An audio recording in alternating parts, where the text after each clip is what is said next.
Father, Son, and Holy Spirit, amen. Come, Holy Spirit, come by means of the powerful intercession of the Immaculate Heart of Mary, your well-beloved spouse. Hail Mary, full of grace, the Lord is with thee. Blessed art thou among women, and blessed is the fruit of thy womb, Jesus. Holy Mary, Mother of God, pray for us sinners, now and at the hour of our death. Amen. Our Lady, Queen of Peace, pray for us. Father, Son, and Holy Spirit. Amen. My name is Sister Maria Giovanni Paolo della Eucharistia. I am originally from Ohio. I've been with the community for almost 14 years. I've served in New Mexico, North Dakota, Italy, Seattle, Washington, and now here in Capilene, Colorado. My name is Sister Mary Anna of the Luminous Cross. I grew up in Monroe, Louisiana. And I am in my third year of temporary vows, which means next summer I will make a vow again for a year, and then the next summer, God willing, I will make perpetual vows. My name is Sister Mary Liu, and originally from India, and I was with the Missionaries of Charity. I joined there, and after many years, I transferred to the Our Lady of the Most Holy Trinity. I've been here 2 weeks. I've been here in the United States with the Missionaries of Charity since 1996. You know, the next question, I guess, for each of you would be, what brought you to the San Luis Valley? It's fairly obvious, I guess, to some degree, but, you know, how was that process coming to the San Luis Valley? No, it's a surprise for me, actually. However, God's always there, right? He's the one who, but it's between our superiors, finding the best fit that would, with your gifts that you have to serve the valley. So I was asked in April, you know, what I thought about a transfer, and I said, well, if that's in God's will, then that's where I go. And that's where God sent me, so it's been a good move. I was in formation for about 5 years, and a lot of that was in New Mexico, in Mora, actually. That's where our community was founded. And sometimes we would come up to Capilene. Our sisters would go visit the sisters in the common here. We'd help out with Vacation Bible School. Just one summer in formation, they sent me up here for 3 months. So they knew that I kind of liked it here, I guess. I don't know. I'd never asked to be here. I never asked for them to send me anywhere. But when I made my first vows, this was my first assignment, and I've been here for 3 years, and I really like it. I was in New Mexico, Bosque, and it's a little different there because we are a ecclesial team. There is priests and sisters and laity together, and then we almost every day we come together for everything, almost everything. I was there since 2011 until now. I used to be there on and off. I went to Haiti and Belize and England, but then I was 2011 until 2 weeks ago I was there, and I think in April or May, I don't remember, June. That's when they asked me to come here, and same thing like Sister said. I prayed about it, and I said I see it as the will of God, and I can. Are there historic ties between New Mexico and your sisterhood? Is that because you all have this common root in having been in New Mexico? That's where our community actually was founded, and so we were gone from here for a while, but now we're back, and it just seems like it's automatic home. It was in 1958 on the feast of Our Lady of Mount Carmel, actually, our founder, Father James Flanagan, when this vision for Our Lady Society came while he was in seminary, and he went to the bishop after he was ordained and said that he was called to start a community, and he told him that when we were just ordained, he said, why don't you wait 5 years? So he went back 5 years, and then they told him to come here to New Mexico, and that's what he started in Holman. Holman? Yeah, Moore Valley. He started there in New Mexico. And he was asked to leave something, do you recall? The bishop changed. A bishop has to ask us to their diocese. There was a new bishop. didn't want us there. And so he left, and then he went to Kansas City, and then just flourished. So being international, we're in 14 different, I think it's 14 different countries and several places here in the United States, serving the deepest apostolic need in a diocese. And our founder was from Boston. That's where he was. Can you tell us a little bit about the previous sisterhood that was here? Is it still your sisterhood, or was that a different sisterhood that was here before? I don't know a lot, and I meant to ask somebody from here, but what I've picked up in the last 3 years is that the Benedictines were here for quite some time, and maybe, I'm not sure if it's the 30s or 40s or whatever, until I think the high school was closed in 68 here in Capitoline, I'm not sure, and that might have been the time when they left. So they were here for a good while. Their order is still they're still here, they're in, I think Colorado Springs. I don't know, they're somewhere more northern Colorado, and they actually came back here last October to visit with the people here and to have a Jubilee celebration, to come visit. And one of the sisters was 96 who came, and people from here remembered her, Sister Leander. So I met her, but I heard that she recently passed away since October. So. Oh, wow. And then I heard after that, when they weren't here, there were maybe 5 Dominican sisters. I'm not sure if I have this all right, but they live in La Jera or somewhere around here, and they served the parish. And the sisters, our order didn't come. The priest came in 2004, I think, and the sisters came maybe in 2006, but all of these dates I'm not exactly sure about. Do you have a sense of what the role of the Benedictine sisters was in local education or within the community? I know that they were the ones who taught at the school here in Capitoline, and they taught at the school in Antonito, I think. And they had religious education for people in Romeo, Antonito, Capitoline, probably other places, but those are the ones that people from those places tell me that the sisters taught them religious ed, or they taught them at their school that they went to. God was calling me back when I was in grade school, but I wasn't, you know how they say God knocks at your door? Well, I think he was knocking at mine, but I wasn't answering. So, and people would call me, you know, they would call me sister, and I would tell them to stop it, you know. Excuse me, especially my, I had a cousin that was a priest, and his seminarian friends would say that to me, and they would call me sister, and I would get angry with them and everything. And then when the Lord finally spoke to me and I said yes, and I'm so glad he persevered, I come from a divorced family, so I had a lot of anger, and I think that's why I was blocking that and not answering, because I wanted to do what I wanted to do. And when you tell God what you want to do, he laughs at you. Okay, so I'm sure he was laughing on several occasions of different things. Number one was when I graduated high school, I wanted to burn my gray uniform, and now I wear gray for the rest of my life. So see what I mean? When you tell God your plans, he just laughs at you.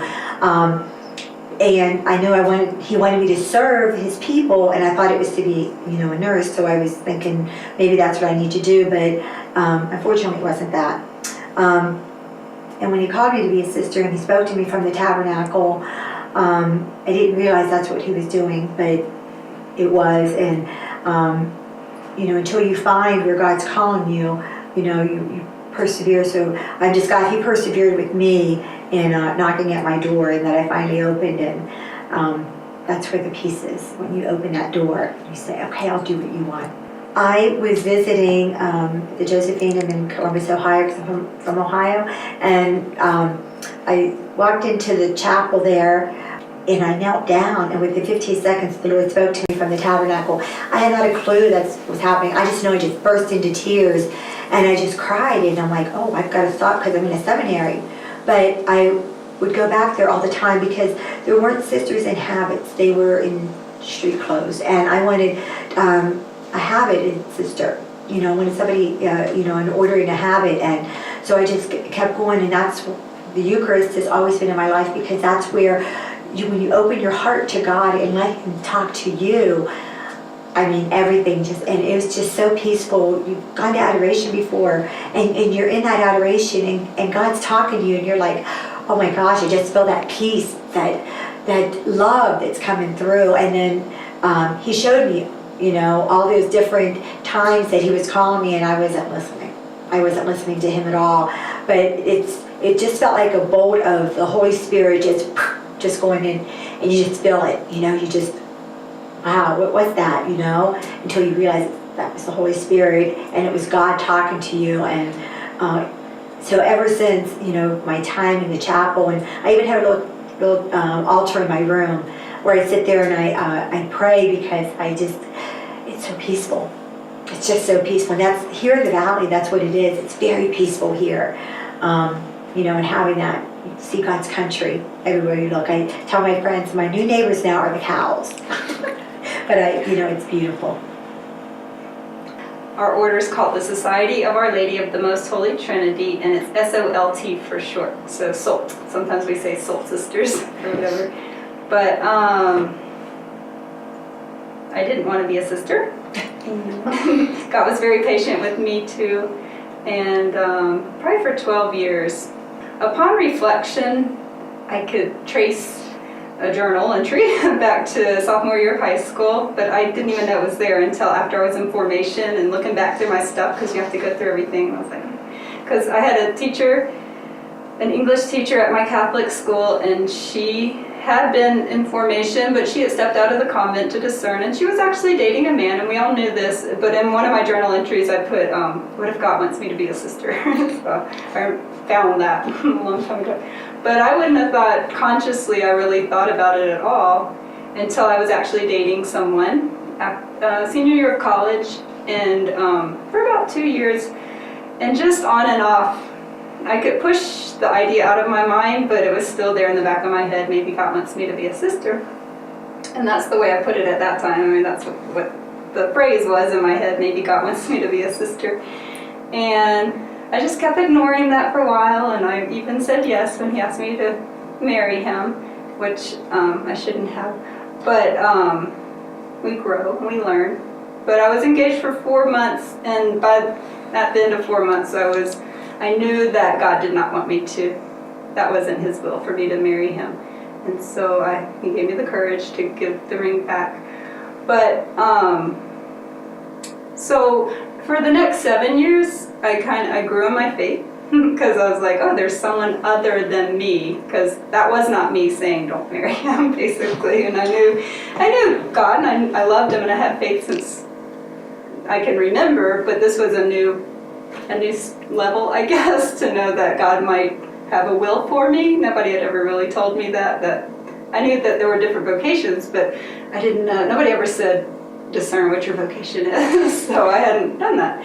And anyway, I got to know Jesus more in adoration, more slowly, more and more. My uncle was a great influence, and he went to daily mass, and he went to adoration, and started praying the rosary for the person that I was going to marry, and then that's just turned into every day, and then it's turned into 4 days, so in religious life. But let's see, so when I was 28, I went to Steubenville to learn my faith. I wanted to learn my faith, and there I was still kind of fighting. It's kind of like, ooh, maybe I will get married, maybe God wants me to be a sister. But anyway, finally nothing was working out, so I remember I was reading Mother Teresa's Come Be My Light, and it was a very difficult book, very deep and dense, and I never finished it, but it was during the time I was reading it that I felt like God said, no, I had this idea. Maybe if I look into religious life, maybe then God will let me get married after that. So it's kind of like bargaining there. But so then, what do you do? What order would I go to? Well, Mother Teresa's been my hero my whole life, so I wrote to her order in August, and they wrote back to me from New York, where you can do a come and see, and they said, we're full, right back at December. So I wrote it December, and they said, we're full right back in May, full of accepting people to come and see. But by the time May came, something else had already happened, so I never wrote back in May. In March, from Steubenville, Ohio, it's a Catholic college, they had a mission trip to North Dakota. So I had actually discerned. They told you to discern. So that was the first thing I discerned. Ask God, what do you want me to do? Which of these 12 mission trips do you want me to go on? And I went to North Dakota, and that's for a week long, and I met the SOLT community there, priests, sisters, and laity working together at a school called St. Anne's. And I remember on that mission trip, in my head thinking, I could be a SOLT sister. And then my next thought was, what are you saying? Still was fighting this, but came home, back to Steubenville, praying in the chapel like sister, just not about anything in particular in front of the tabernacle. And I heard God say, I want you to be a SOLT sister.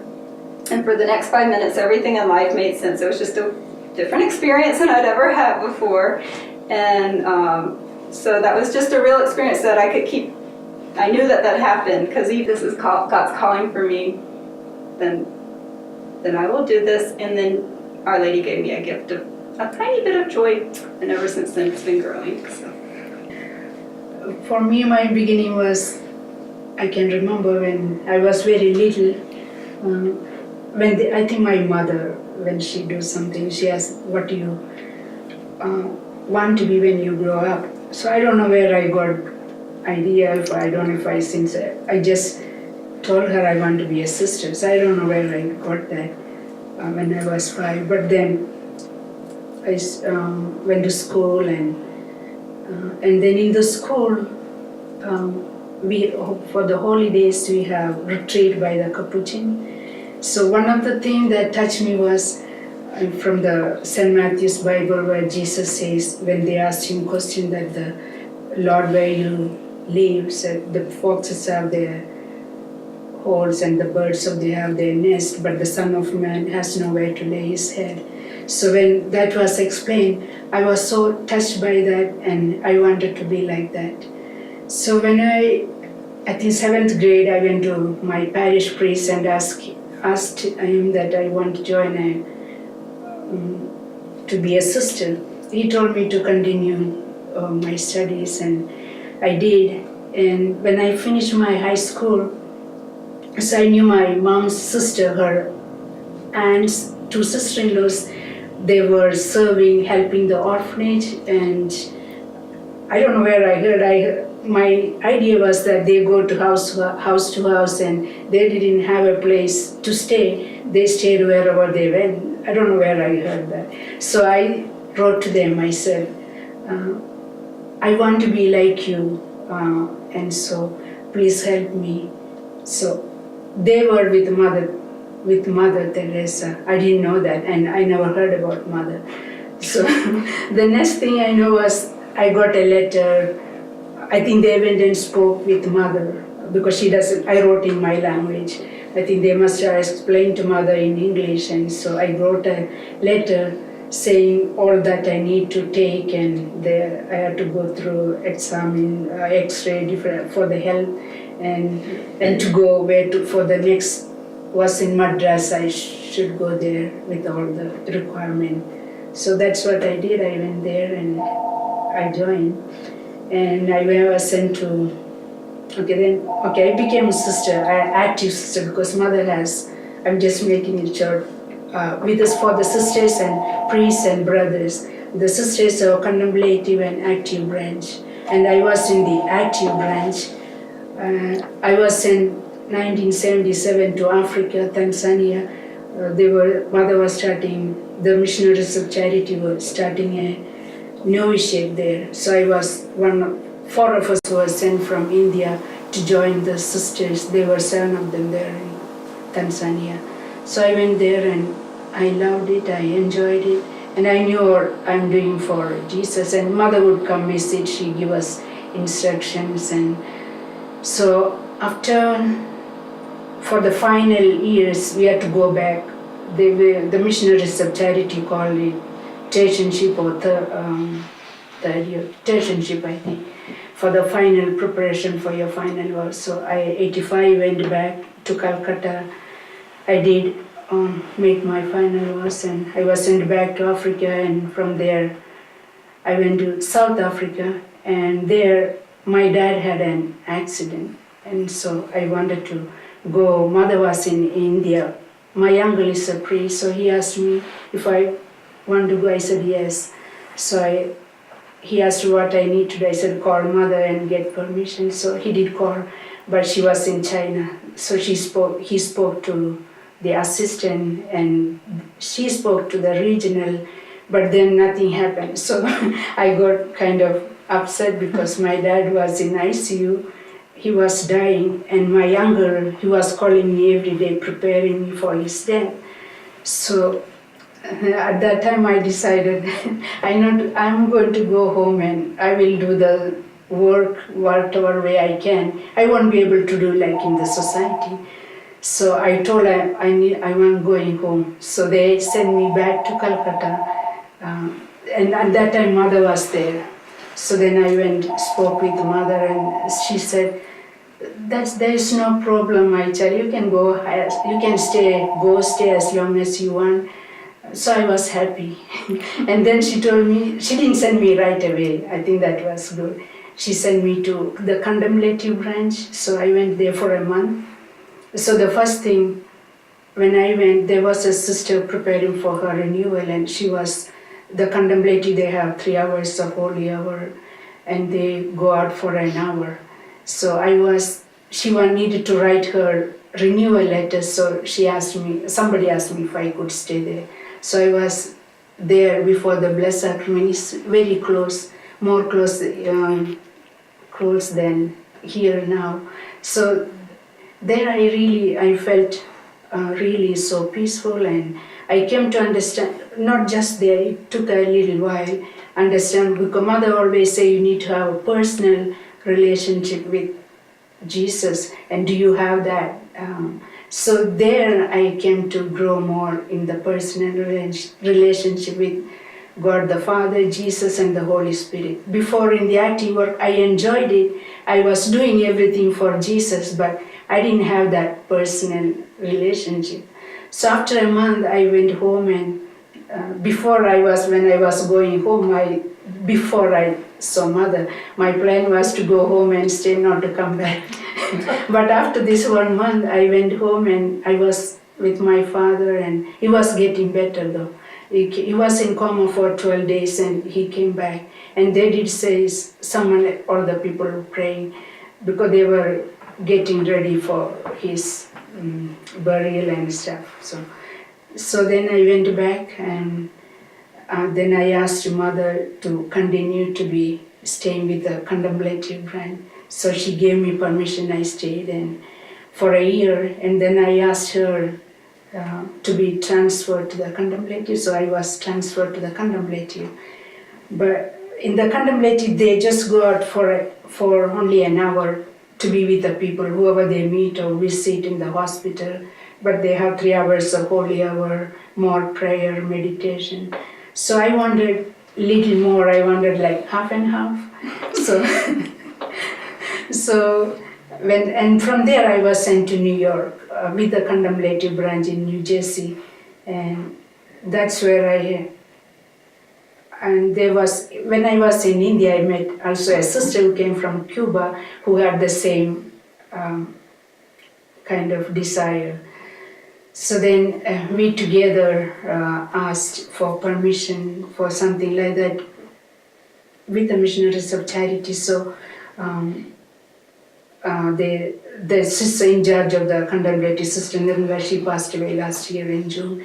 She said, if you want that, you need to go get a bishop and find. So we did that. It took long time, but cutting it short, we were in Carlsbad starting to do that with the permission, and but after a year or something, the bishop told us that we need to go from scratch, or we need to go back to or find another order to be attached to it, or go back to the Missionaries of Charity. So we decided to go back. And while I was in India, from here then I was sent back to India. Sister Nirmala asked me if I am happy. I said, I am happy, but I am still looking for the same thing. So she gave me permission to look, and the other sister she had met for the Silver Jubilee of the Contemplative Brand, 2 members of the SOLT, and they explained to her what they do, and so she sent me all the detail, and so I wrote to them, and they asked me to go to Rome, and the Missionaries of Charity sent me to Rome, and that's how I got here. It's a long trip to the San Luis Valley. When you think of Mother Teresa, what comes to mind? What do you most remember about her? Very powerful in everything. She's so kind, and she sees every person. She takes individual care for every person, and she will meet whatever the needs are. Yeah. Yeah, and then she's people like the women want to be priests and things like that. And Mother always would say, if somebody would be the priest, it would be Mother Mary, because she was the one, and she just stayed there at the back, always supporting everyone, Jesus and the disciple, everything, and that's what the role of a woman, not to be a priest. That's different. Can you just explain what is the meaning behind the garb that your sisterhood wears? Our habit. Mm-hmm. Our habit was the vision that our founder received, grace, simplicity, but when you add colors, they all become gray. So we kind of like this setback. And then if you could just kind of explain the stages, like where you start and then to your final vows. I think it might be a little different in some of the orders. Some of the things are the same in the orders, but in our order, there were 3 months of aspirancy, and that just means you want to be with the sisters and see what they're like, what it's like, and you get to still wear colors, or not your habit. You get to wear a colorful skirt and shirt or whatever, but you're so that was 3 months, and then if everybody decides to go on, then because it's a dialogue between the formators and the person and God, the next year would be a year of postulancy. So you're still postulating. Is this what God's call for me? And in our order, we wear a gray skirt and a white shirt, and still no veil. And we have a chain with a miraculous medal on it for postulancy. And then you become a novice the next year. There's 2 years of novitiate, and the first year of being a novice is more active, and you go do the works, go do your apostolate, and when you become a novice, you receive a habit and a white veil. And you still have your miraculous medal, correct? Okay. And I was sent to Seattle, did my apostolate there for a year. And then your second year of novitiate is more contemplative. And what Sister Leah was saying, that our order is, but I think this is for all orders, a novitiate of active and a novitiate of more contemplative, canonical novitiate. But our order is contemplative active. So some orders are active and some are more contemplative, but our order is contemplative active. Our actions flow from our prayership. And so second year of novitiate, I was in New Mexico in Holman. Very quiet, very different than I'd ever done. Lots of prayer, lots of silence. And it was very beautiful because you're preparing to, when you make a vow, Jesus is becoming your spouse, and so you're preparing for that. And I learned that a spouse is someone to whom you give your whole self. So Jesus is becoming, and he gives his whole self to me. So then, after the second year of novitiate,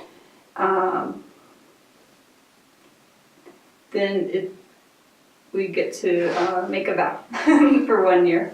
So it's called temporary promises, I think, in our order. And then I've done that and then you make a vow for a year for 5 years. And on your 5th year, God willing, if you don't need more time, you make a perpetual vow.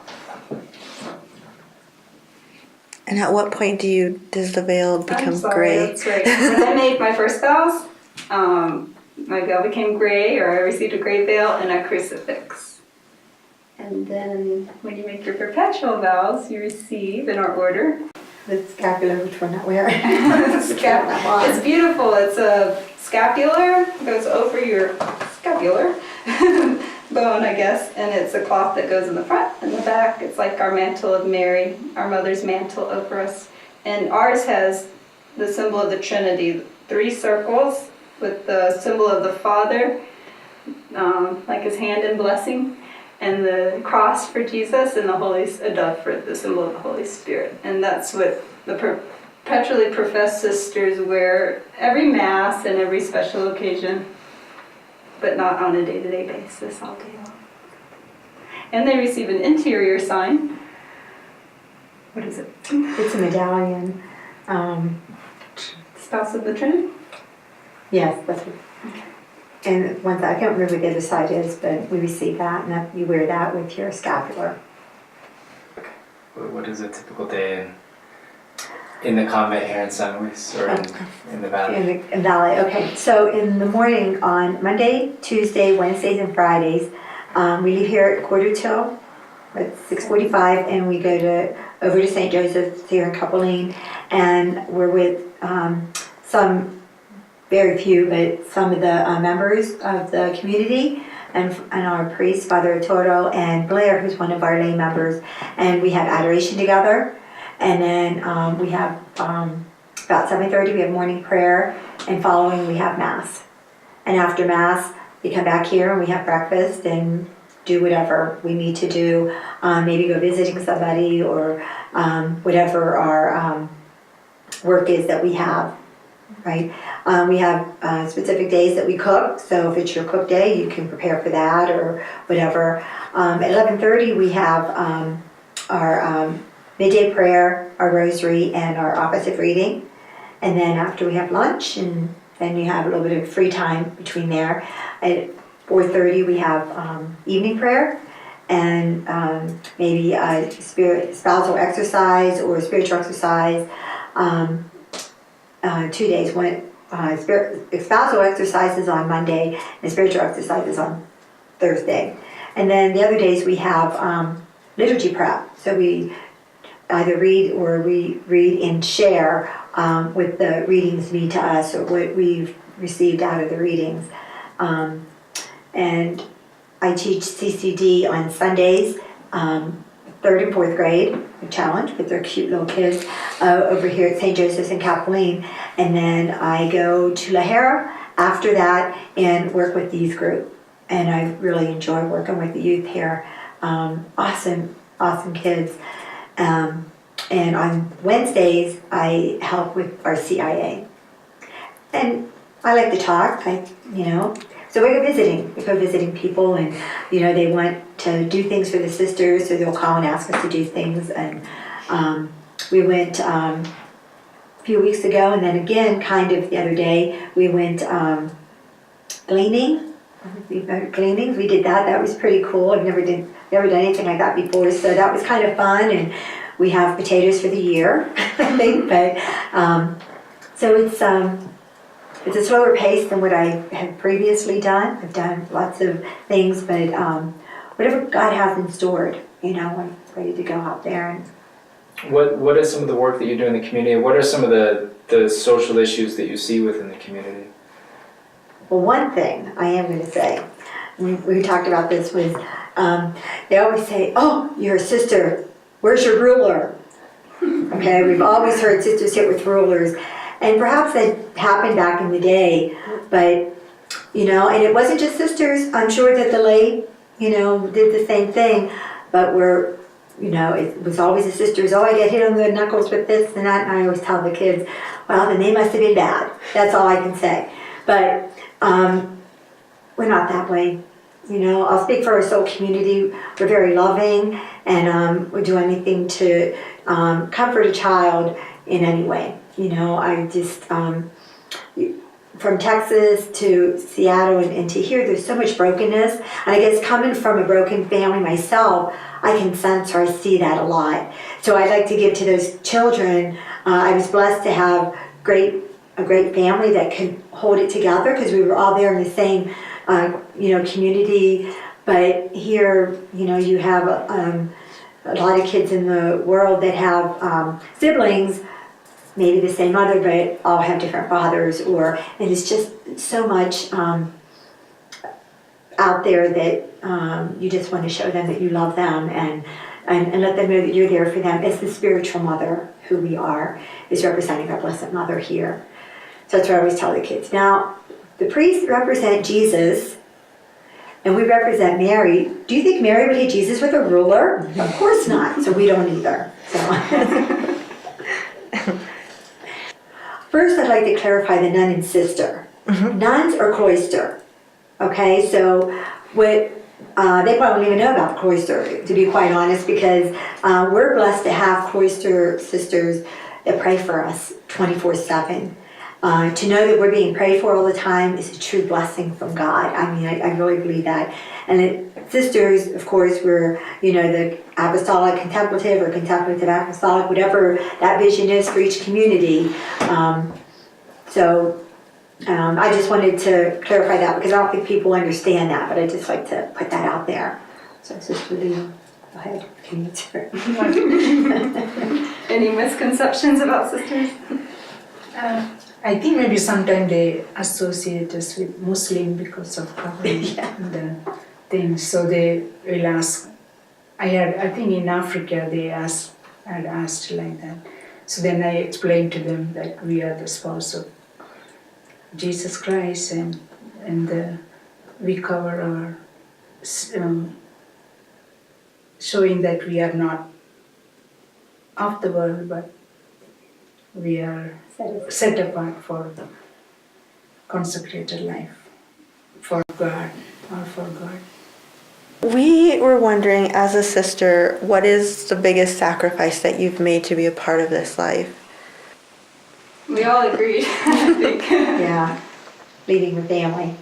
I thought you said marriage and family. Well, Okay. marriage also, I mean, yes, but, that, I just have to, there was a little girl that said to me, but you're not going to have any children. And I said, but you and all the children in the world will be my spiritual children. So we do have children.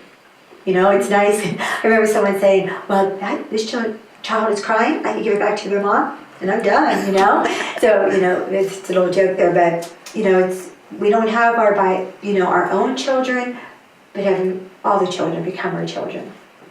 And the church teaches that marriage and family is a high. I don't want to say the greatest good because some people are called to be single, but on an actual level is very great good. And the only reason to forego that is if you're called to be single or if you're called to be a priest or religious, and just the different way that God wants us to gather His family together. So. And then Sister had a good point on the social media, but Pope John Paul II, Saint. and in Vatican II, there's a whole document on the media and how it can and should be used for good to spread God's love. And some people are using it in that way, and that's great. I'm on Facebook. I was inspired by one of our priests, Father Scott Rossert. He had a Facebook page, and he wrote things about God on it, and I was like, that's cool.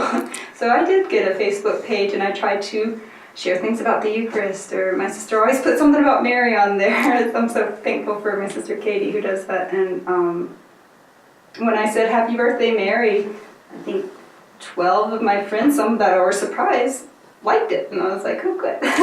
So yeah, so it can be used for the good. I have Facebook too, and email, and use for whenever necessary to spread the love of God. Do you, from a day-to-day, just in your daily habits, it sounds like silence is a moment of reflection for you. Do you ever miss, kind of the busier world of the city, and coming from a place like Seattle to here must be a big change, or? No, I don't miss the traffic. I do not miss the traffic. If you had to be somewhere in a half hour, you better leave about an hour early. Here, you know, it's like 13 minutes from here. You can leave and be there in 13 minutes. It's an excitement, you know. No traffic, that's one blessing. The people were beautiful, but traffic, no. Aside from your neighbors, the cows. And the neighbors, the cow, that's right. What were some of the adjustments that you had to make coming to this new community? Was it really different than previous communities? What similarities have you experienced? More rural than what I've been at, where I've been, and I guess that's just coming from Seattle. But yeah, I can adjust really anywhere I go. You know, God gives you that grace to adjust where He puts you. You know, you're going to adjust, and you're going to really be able to serve the community with your gifts that He's given you. So, coming from Seattle to here, it's quieter. It's a lot more peace of mind because you have time to reflect and just look out my bedroom window and see the mountains. I reflect Jesus being in the mountains at prayer, or giving the apostles the Beatitudes, or just whatever. And His He created all these beautiful things, and how we can take things for granted and don't realize the beauty that He's given us freely. It's beautiful to experience that here now.